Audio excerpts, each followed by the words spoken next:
I never thought owning a lake could turn into a fight for my freedom. At first, it was just me, the calm water, and the sound of birds at sunrise.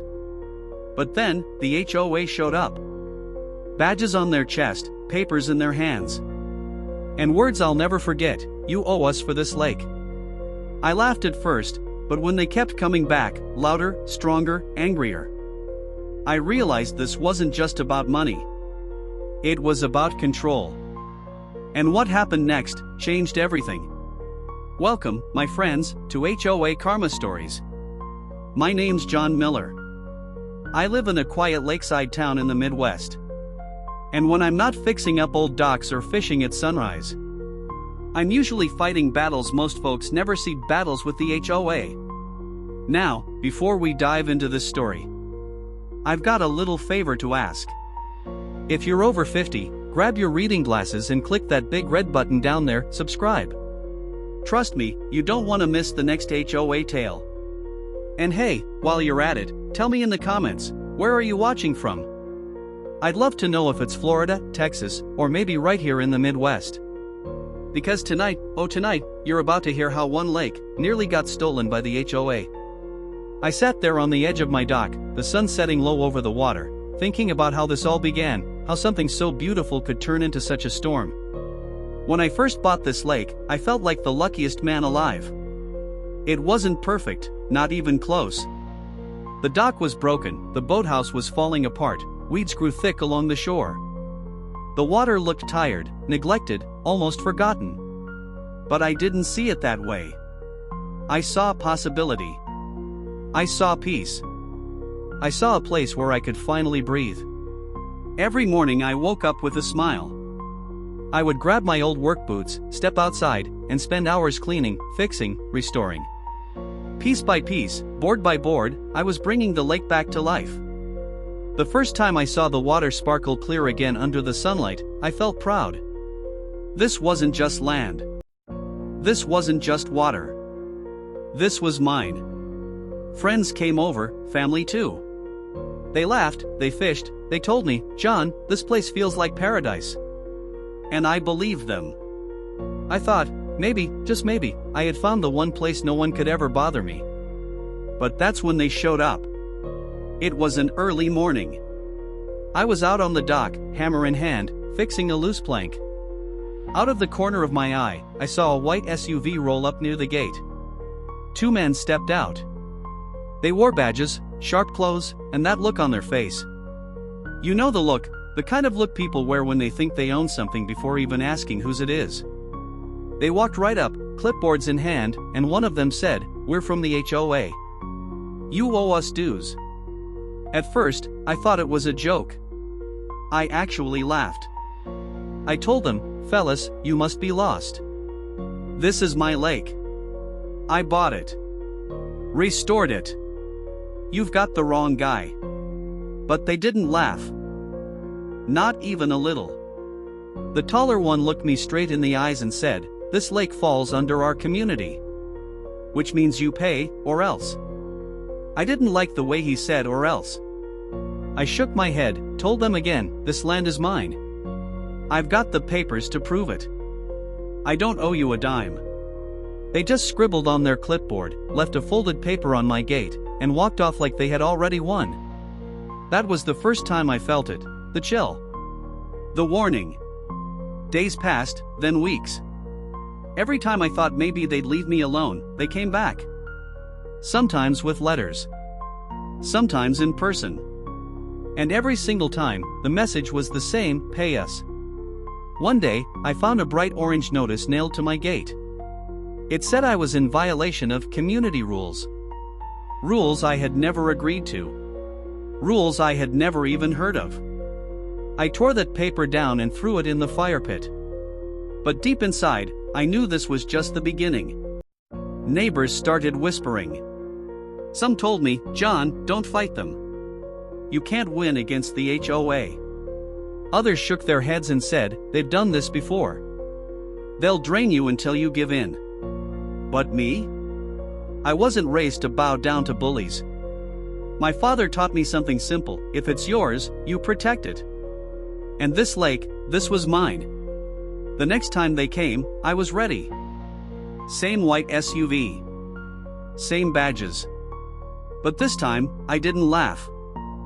I met them right at the gate. The man said, "You're behind on your dues." I cut him off. Dues? For what? Show me one thing you've done here. Did you clean the weeds? Did you fix the dock? Did you build that boathouse? No. You didn't lift a finger. And yet you think you can walk in here and demand money? Not gonna happen. His face turned red. He said, "You don't understand. These are the rules." I said, "No, you don't understand. This is my lake. And I don't follow rules I never agreed to." For a second, there was silence. The kind of silence where even the birds stopped singing. Then he shoved another paper into my hand and walked away without a word. That night, I sat on the dock looking at the reflection of the moon in the water. My mind was racing. They weren't going to stop. Not until they got what they wanted.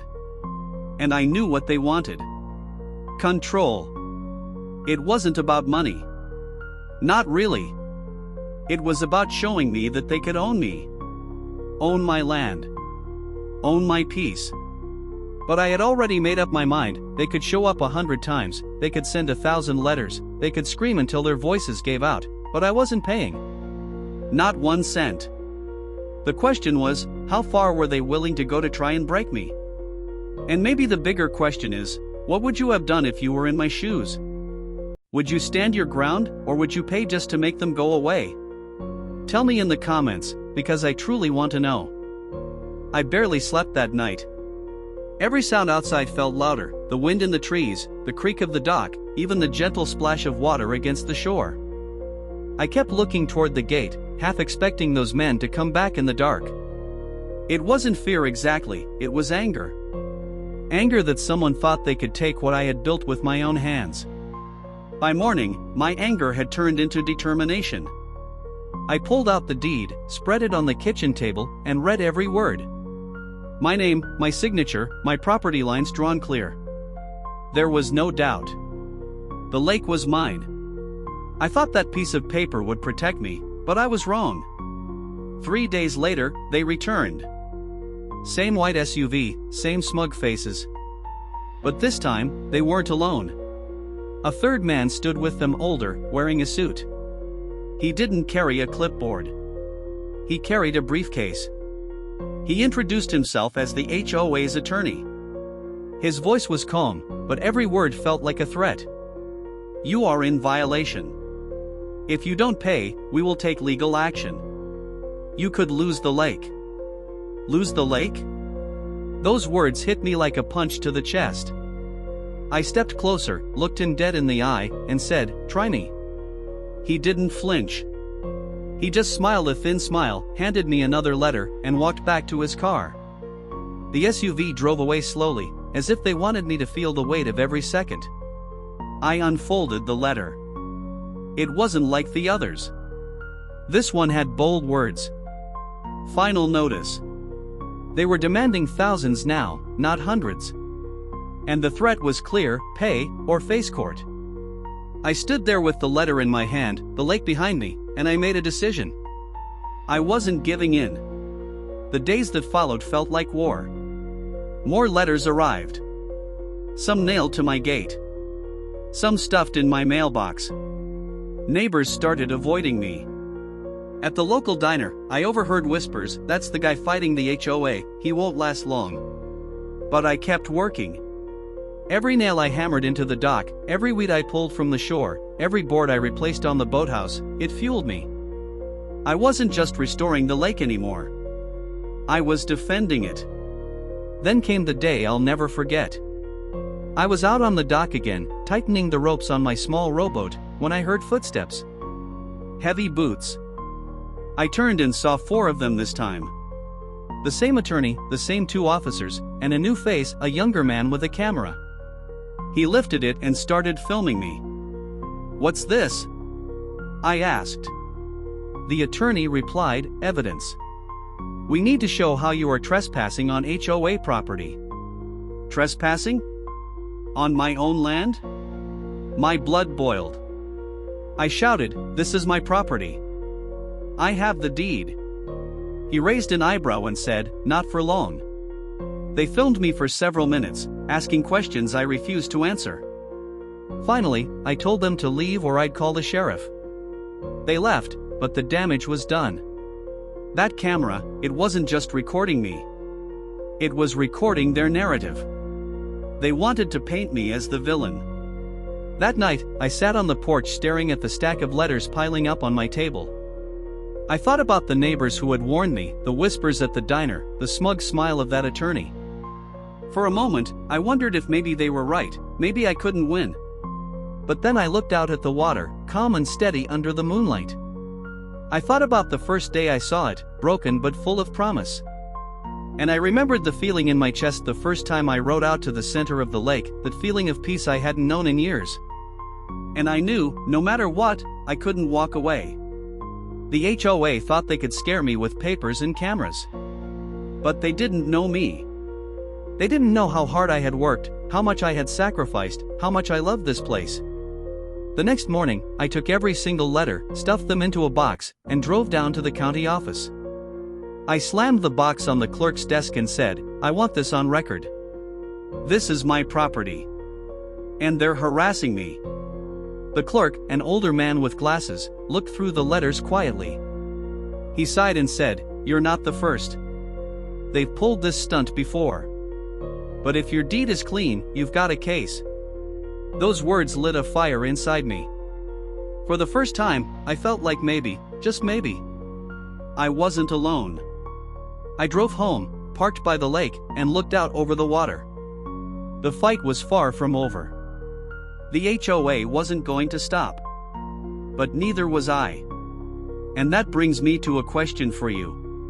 If someone showed up tomorrow trying to claim what you worked your whole life for, would you fight them head on like I did, or would you pay them just to keep your peace? Tell me in the comments, because I need to know I'm not the only one who would stand their ground. The morning after I left those letters at the county office, I woke up to the sound of tires crunching on gravel. I walked out to the porch, and sure enough, the white SUV was back. But this time, there were more cars behind it. A line of vehicles, like a parade of authority rolling straight toward me. Out stepped the same faces I had grown to know too well, the two officers, the attorney, the man with the camera. But this time they weren't alone. A whole group of people followed. Men and women holding clipboards, pointing at the lake, shaking their heads as if they already owned the place. One of them shouted, "You can't block us from inspecting community property." Community property, that phrase made my skin crawl. I gripped the railing of the porch and said loud enough for everyone to hear, "This is not community property. This is my land, my water, my deed. And none of you have any right here." The attorney smirked, turned to the group, and said, "See how hostile he is? This is why legal action is necessary." They all scribbled notes as if my words were just more evidence against me. Then, as quick as they came, they left again, leaving behind another thick envelope nailed to my gate. I tore it open with shaking hands. Inside was something new. Not just a demand for money this time, but a threat of lien. They were trying to place a lien on my lake. Which meant if I didn't pay, they could take it from me. I sat on the dock that night, staring at the water, my reflection broken by ripples. A lien. I'd heard of it, but never thought it could happen to me. The idea that some group of strangers could use paper and ink to steal what I had worked for, it made me sick. The next few weeks were a blur. More cars. More cameras. More envelopes. Neighbors stopped visiting. A couple of them even joined the HOA against me, convinced by their lies. I could feel the walls closing in. But instead of breaking me, it pushed me deeper into the fight. I started documenting everything. Every letter. Every visit. Every word they said. If they wanted a war, I'd give them one. One evening, just as the sun dipped low, the attorney came again. He didn't bother with pleasantries. He simply said, "This will not end well for you. Pay, or we will own that lake." I took a step closer, close enough he could see the anger in my eyes, and I said, "You will never own this lake. You hear me? Never." For the first time, his confident smile faded. Just for a second. But it was enough to tell me that maybe, just maybe, he knew he wasn't as powerful as he pretended to be. That night, I called an old friend, a retired sheriff from a nearby county. I told him everything. He listened quietly, then said, "John, they're counting on you to fold. But if your deed is clean, they don't have a leg to stand on. Don't give in. Stand firm." His words gave me strength. I realized something important: bullies only win if you let them. So I did the opposite of what they expected. Instead of hiding, I made myself more visible. I went fishing on the dock every morning. I waved at the cameras when they tried to film me. I even invited a couple of neighbors to see the deed themselves. I wanted them to know the truth. The HOA hated it. They ramped up their efforts.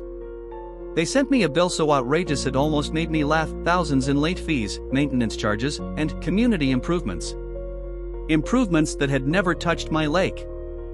I pinned that bill to the wall of my boathouse like a trophy. A reminder of the fight I was in. A reminder of what I stood to lose. But the lake never stopped giving me peace. The water, calm and steady, seemed to whisper that I was right to resist. Every ripple felt like encouragement. Every bird on the shoreline felt like an ally. And I thought to myself, if I had to be the last man standing, so be it. One day, as I was sitting on the dock, a neighbor came quietly down the path. He looked around, nervous, and then said, "John, I think you're right." I checked the county records. The lake isn't listed as HOA property. They're bluffing. My heart raced. Bluffing. That was the word. All this time, they had been banking on fear. Fear of papers, fear of threats, fear of courts. And maybe, just maybe, if I kept holding out, the bluff would crack wide open. Still, I knew they wouldn't give up easily. A cornered wolf is always the most dangerous. And that brings me to you.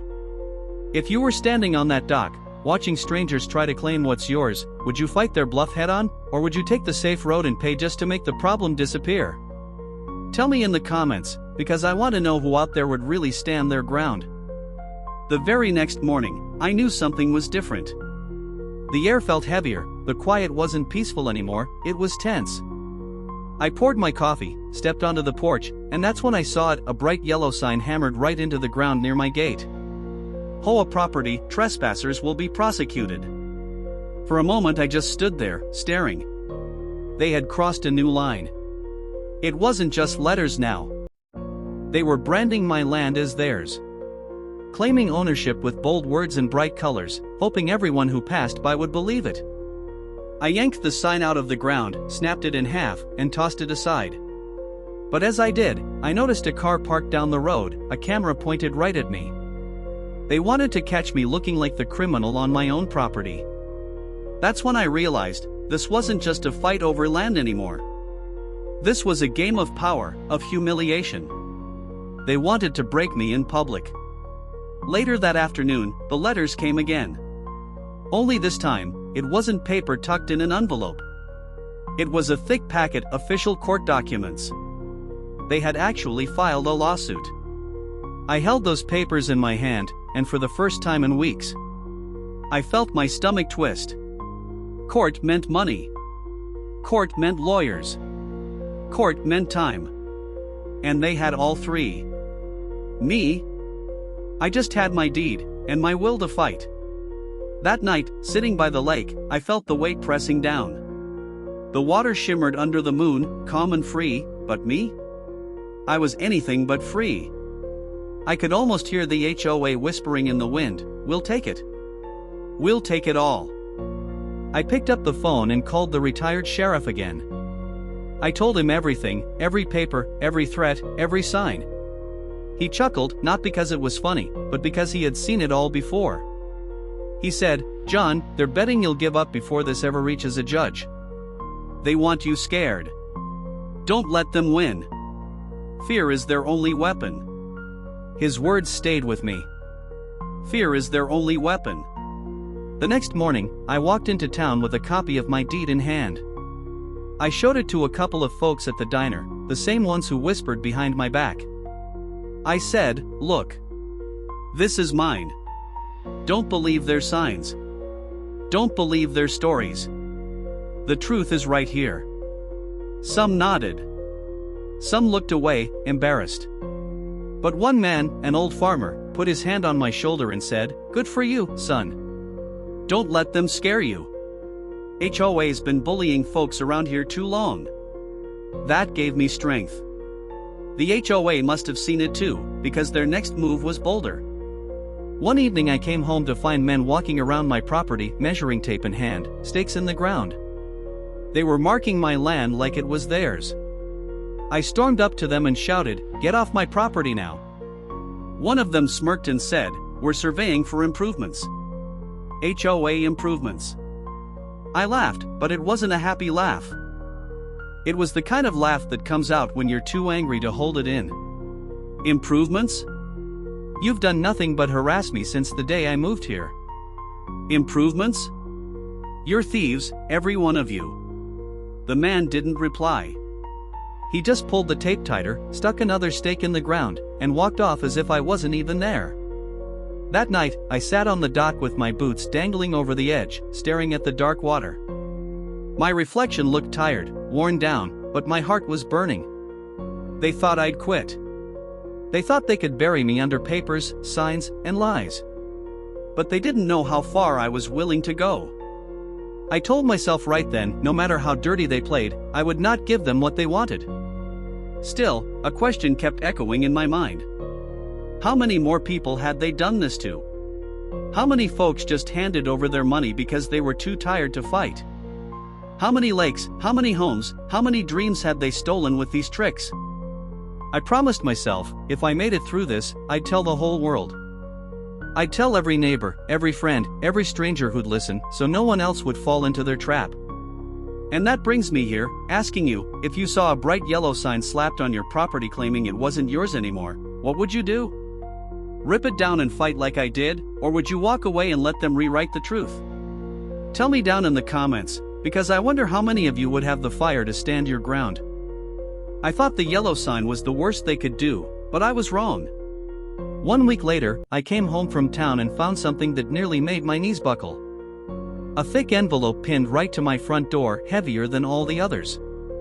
I opened it slowly, my hands shaking, and inside was a court summons. They had dragged me into court. Reading those words out loud, "You are hereby ordered to appear," it felt unreal. Like I was suddenly living in some nightmare where truth didn't matter, only money and power. My lake, my dream, my peace, all of it was about to be put on trial. That night, I barely touched my dinner. I just sat there staring at those papers. They listed all kinds of ridiculous claims, that I was trespassing, that I had damaged community property, that I owed months of dues and penalties. Lies, every last one of them. But written on official letterhead, stamped with the county seal, they looked terrifyingly real. I called my old sheriff friend again, read him the papers word for word. He sighed and said, "John, this is their biggest weapon. They don't expect to win in court. They expect you to be so scared, you'll settle before you ever walk into a courtroom." But I wasn't settling. Not now. Not ever. The first hearing came faster than I imagined. I walked into that courthouse wearing my best jacket, deed in hand, heart pounding like a drum. Across the aisle, I saw them, the attorney, smug as ever, and 3 HOA board members whispering among themselves, smiling like the outcome was already written. When the judge asked for opening statements, the attorney stood tall and painted me as some kind of criminal, a man refusing to pay his fair share, damaging community land, a troublemaker standing against his neighbors. Every word twisted, every detail warped. When it was my turn, I stood up slowly. My voice wasn't polished, not like his. But it was honest. I said, "Your Honor, I bought this lake. I restored it with my own hands. I have the deed right here. And all I have done is protect what is mine from people who never lifted a finger to help. I'll never forget the way the judge leaned forward, eyes narrowing at the HOA attorney. For the first time, I felt a crack in their armor. The hearing didn't end it. Not even close. The judge scheduled more dates, told both sides to prepare evidence. But walking out of that courtroom, I noticed something. The HOA's smiles weren't as wide anymore. Still, they didn't back off. In fact, they got meaner. A few nights later, I was woken by headlights flashing through my window. I stepped outside, and there it was, graffiti sprayed across my gate, "Pay up." I stood there in the cold night, the paint dripping, the smell fresh. They wanted to scare me. They wanted to break me. But all it did was harden me more. I scrubbed it clean the next morning, hammered my gate back strong, and whispered to myself, "Not today. Not ever." The days before the next court date felt heavy. Every trip into town, I could feel eyes on me. Some folks avoided me. Some whispered that I was wasting my time. But then, something unexpected happened. An elderly couple approached me outside the grocery store. They said quietly, "We've been watching what you're doing. Years ago, they came after us too. We couldn't fight back. But seeing you stand up, it gives us hope." Their words hit me harder than any threat. For the first time, I realized this fight wasn't just mine. I was standing up for every person who had been bullied, every neighbor who had been silenced, every dream that had been stolen by the HOA. By the time I walked back into court, I wasn't just defending myself. I was defending all of them too. The attorney tried again, throwing papers, waiving claims, calling me reckless. But when I handed the judge my deed, laid out every photo of my repairs, every letter I had saved, the truth was clear. The judge set another date to review the HOA's evidence. And I saw it, the panic in their eyes. Their bluff was unraveling. But I knew the fight wasn't over. They still had tricks up their sleeve. They always did. That night, sitting on the dock with the cool breeze on my face, I thought about the road ahead. Court dates, more letters, more threats. It wasn't going to be easy. But looking out at the lake, the calm water reflecting the stars, I knew I wouldn't give it up. Not for them. Not for anyone. And now I wonder, if you were standing in that courtroom with me, facing a wall of lawyers and board members, would you have the courage to hold your ground, or would you give in and pay just to make the fight end? Tell me in the comments, because I truly want to hear your answer. I thought the first court hearing was bad, but nothing could have prepared me for what came next. It started one morning with a knock on my door. Not the friendly kind of knock, but the heavy, pounding knock that makes your heart skip a beat. I opened it and found two uniformed men standing there, holding papers. "Mr. Miller," one said, "we're here to inform you that the HOA has filed for immediate injunction." I stared at them, the words echoing in my head. Injunction, it meant they were asking the court to stop me from using my own lake until the case was resolved. No fishing. No boating. No walking the dock I built with my own hands. I laughed, not because it was funny, but because it was insane. "You're telling me I can't step foot on my own property?" I asked. The man shrugged.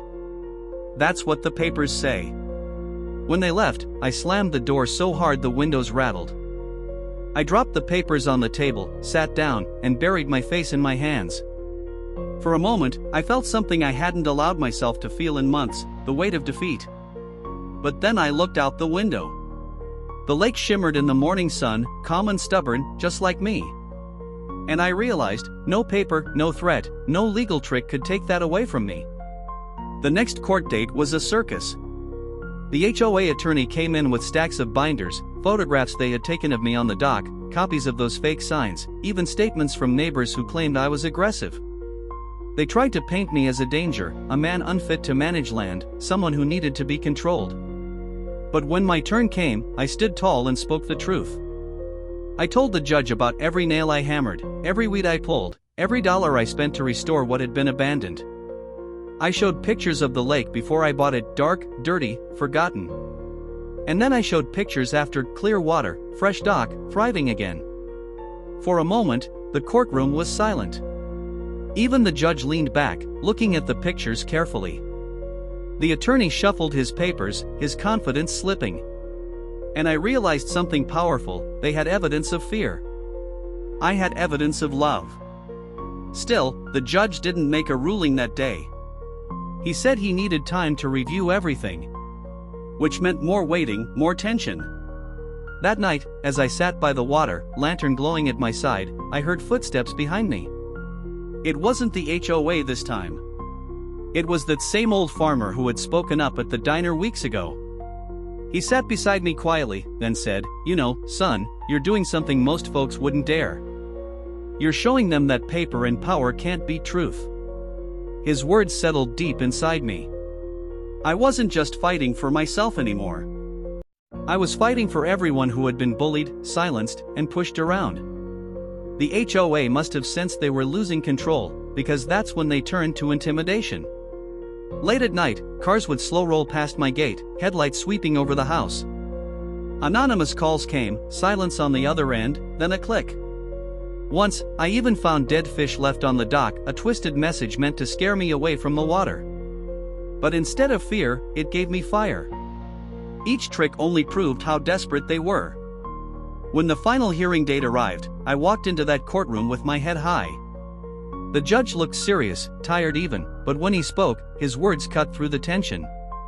He said, "The HOA has failed to prove ownership. The deed is clear. This property, including the lake, belongs solely to Mr. Miller." For a moment, the room was still. Then I heard it, the sound of the HOA attorney's binder snapping shut, sharp and bitter. The board members looked at each other, whispering angrily. And me? I felt a weight lift off my shoulders, heavier than I even realized I'd been carrying. I walked out of that courthouse free. Free of their threats, their lies, their intimidation. The lake was mine, and now the law had spoken it too. That evening, I stood on the dock as the sun dipped low, painting the water gold. The air felt lighter. The silence was peaceful again, not heavy with fear.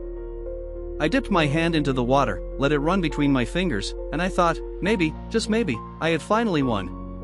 But even in victory, a question lingers in my mind: how many others are still out there, facing the same bullies, but without the strength to fight back? How many lakes, homes, and dreams are being stolen right now, because people are too scared to stand tall?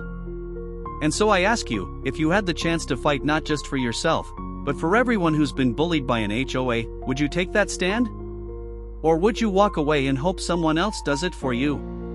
Tell me in the comments, because this fight was mine, but the story belongs to all of us. The morning after the judge's ruling, I woke up to silence, real silence. Not the kind that carries fear, but the kind that comes when peace finally returns. For the first time in months, I stepped outside without scanning the road for SUVs or watching the gate for letters. The air smelled fresher, the birds sounded louder, even the lake itself seemed calmer, like it knew the battle was over.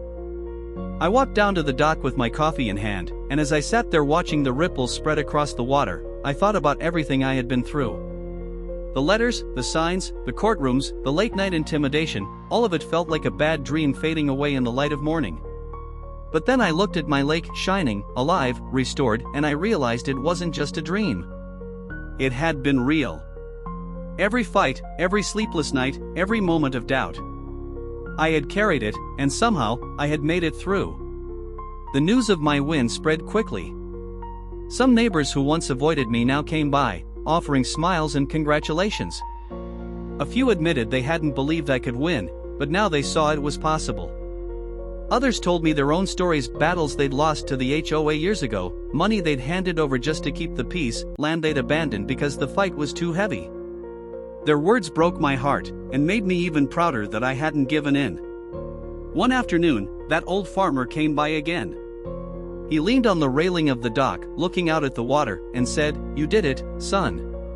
You showed them the HOA doesn't always win." I smiled, but deep down I knew something important: this fight hadn't just been about me. It had been about everyone like him. Everyone who'd been bullied, tricked, or scared into silence. My victory was mine, but it was also theirs. The HOA never came back after the ruling. No more cars, no more signs, no more cameras. They went quiet, like a storm that had finally burned itself out. But in their silence, I found something louder than all their threats: freedom.